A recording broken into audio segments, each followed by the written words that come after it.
Tonton video ini sampai selesai agar Anda tidak gagal paham.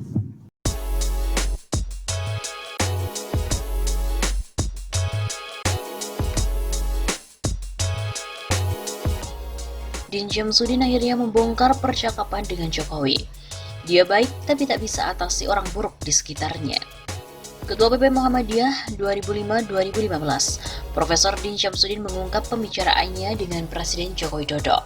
Hal itu diungkapkan Din Syamsuddin saat menjadi narasumber di channel YouTube Refli Harun Official yang tayang pada hari Selasa 12 Mei yang lalu. Din Syamsuddin mulanya mengatakan bahwa adanya ketidakseriusan Jokowi dalam melawan tindakan kleptokrasi, pemerintah yang mencuri uang rakyat untuk kepentingan kelompok tertentu dan juga oligarki. Din mengaku dirinya juga sudah sering membahas percakapan dengan Jokowi terkait masalah tersebut di ceramah-ceramahnya. Soal ketidaksungguhan, termasuk dalam menghadapi kleptokrasi dan oligarki. Boleh juga di channel ini karena juga sudah sering saya sebut dalam ceramah. Din menjelaskan bahwa dirinya pernah suatu ketika diundang ke istana. Jokowi meminta tolong dirinya untuk membantu memberantas tindakan kleptokrasi, misalnya para mafia. Beliau itu dulu pernah waktu saya pimpin PP Muhammadiyah ke istana. Beliau pakai baju militer itu, minta tolong kepada PP Muhammadiyah untuk membantu pemerintah menghadapi dan mengatasi mafia. Bahkan mafia itu ada dalam berbagai bidang. Dan disebutkannya mafia itu dari 1 sampai dengan mafia beras, mafia gula, garam, daging sampai dengan mafia kepenyidikan itu jumlahnya belasan. Kami bilang siap. Namun Din terheran mengapa mafia sekarang makin merajalela yang dapat merusak tatanan pemerintahan yang baik. Tapi apa yang terjadi? Mafia merajalela, mafia pun semakin tinggi. Refli Harun pun akhirnya menyela. Itu mafianya berganti atau mafianya tetap sama, Prof? Saya bukan mafia logi. Kita juga bukan mafia logoi. Kriminologi, tapi kenyataannya ada masih kuat dan ini akan merusak tatanan good governance.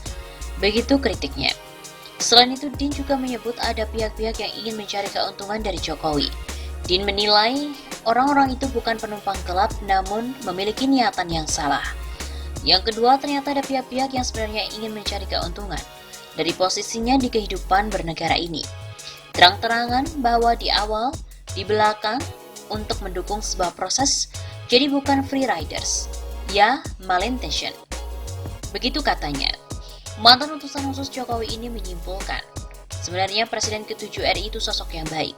Namun Jokowi disebut tak mampu mengatasi orang-orang buruk di sekitarnya. Nah, ini yang pada hemat saya Pak Jokowi itu orang baik, saya tahu. Saya sering berinteraksi dengan beliau selama jadi utusan khusus setahun lebih. Cuma saya bilang Bapak ini orang baik, tapi saya lihat Bapak ini tidak mampu mengatasi orang-orang buruk di sekitarnya. Beliau diam saja. Begitu katanya. Din juga menambahkan yang terpenting baginya, sempat menyampaikan hal-hal yang benar bagi Jokowi.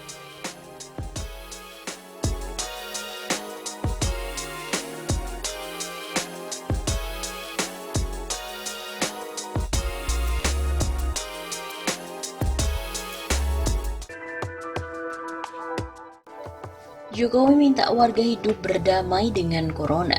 Apa maksudnya? Presiden RI Joko Widodo mengatakan warga Indonesia untuk bisa hidup berdampingan dengan corona atau COVID-19. Jokowi mengatakan hingga vaksin belum ditemukan maka tak ada acuan bahwa virus corona benar-benar berhenti menyebar.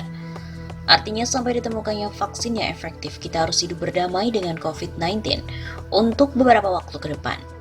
Begitu kata Jokowi di Istana Merdeka dalam video yang diunggah Biro Pers, Media, dan Informasi Sekretariat Presiden pada hari Kamis 7 Mei. Mantan Gubernur DKI Jakarta itu juga menyinggung soal kebijakan pembatasan sosial berskala besar atau PSBB yang diambil oleh pemerintah dalam memerangi COVID-19. Jokowi mengatakan Indonesia beruntung lantaran bukan lockdown atau karantina wilayah yang dipilih untuk memerangi corona. Jokowi mengatakan dengan adanya PSBB, masyarakat masih bisa beraktivitas meski terdapat pembatasan di beberapa hal. Lagi pula, upaya pembatasan untuk memutus mata rantai penyebaran COVID-19 ini memang harus terus dilakukan. Meski ada pembatasan untuk memerangi virus corona, Jokowi menyadari bahwa roda perekonomian harus tetap berjalan. Masyarakat, katanya, masih bisa beraktivitas secara terbatas tetap harus disiplin dalam mematuhi protokol kesehatan. Dengan PSBB masyarakat masih bisa beraktivitas, tetapi memang dibatasi. Masyarakat juga harus sadar membatasi diri, tidak boleh berkumpul dalam skala besar. Di lain pihak, Jokowi juga mengaku mendapatkan laporan soal masih banyak warga yang berkumpul atau berkerumun di perkampungan. Memang di jalanan besar sepi, tetapi di perkampungan justru masih banyak kegiatan berkerumun yang dilakukan. Silakan beraktivitas secara terbatas, tetapi sekali lagi, ikuti protokol kesehatan. Semua ini membutuhkan kedisiplinan kita semua, kedisiplinan warga, serta peran aparat yang bekerja secara tepat dan terukur. Begitu katanya.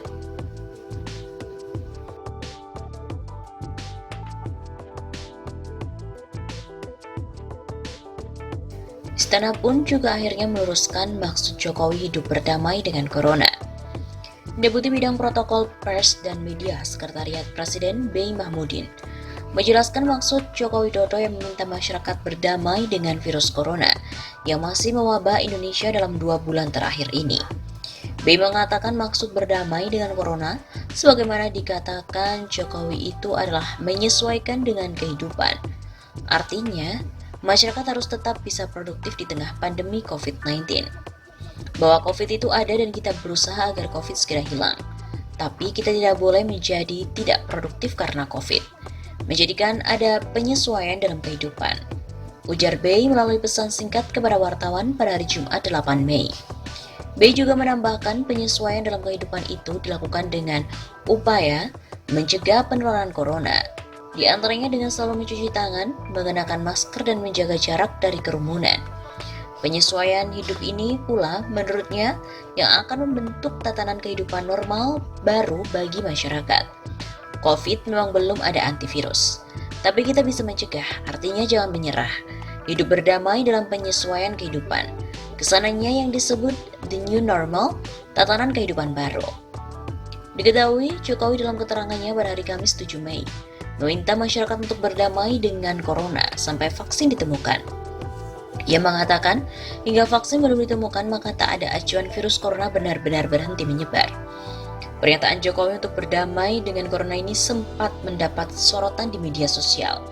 Pernyataan itu berbeda dengan apa yang disampaikan dalam pertemuan virtual KTT G20 pada Maret yang lalu.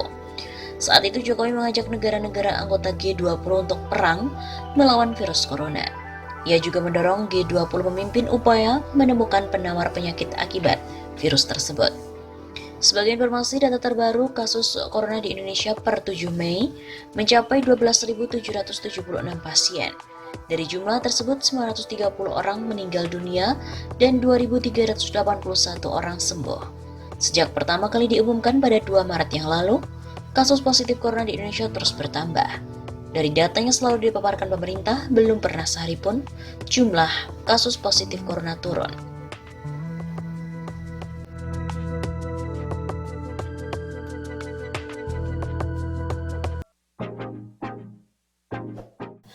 Mafia alat kesehatan terungkap, rapid test merek Biosec ternyata buatan Cina dengan kualitas yang buruk.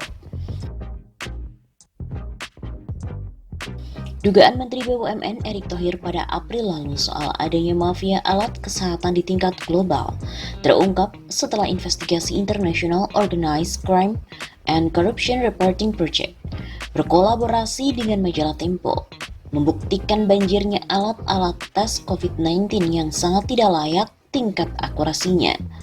Sertifikat validasi Biosec yang diklaim produsen alat tersebut, Insect International Trading BV, ternyata persis sama dengan sertifikasi sebuah perusahaan di China, Hangzhou Alltest Biotech Co. Ltd. Padahal, di situs perusahaannya dan dalam rilis yang disebarkan ke media massa, Insect mengklaim Biosec sebagai produk Belanda.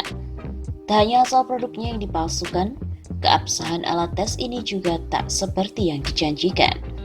Dua riset independen di Inggris dan Spanyol menemukan bahwa klaim akurasi di atas 90% dari alat uji ini ternyata tidak terbukti.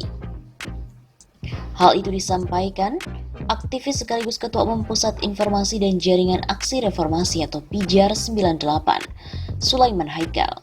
Dalam keterangan tertulis pada hari Ahad 10 Mei, Sulaiman mengatakan hampir semua alat rapid test COVID-19 yang diimpor oleh perusahaan farmasi milik BUMN Kimia Farma adalah buatan Cina yang mempunyai kualitas yang buruk.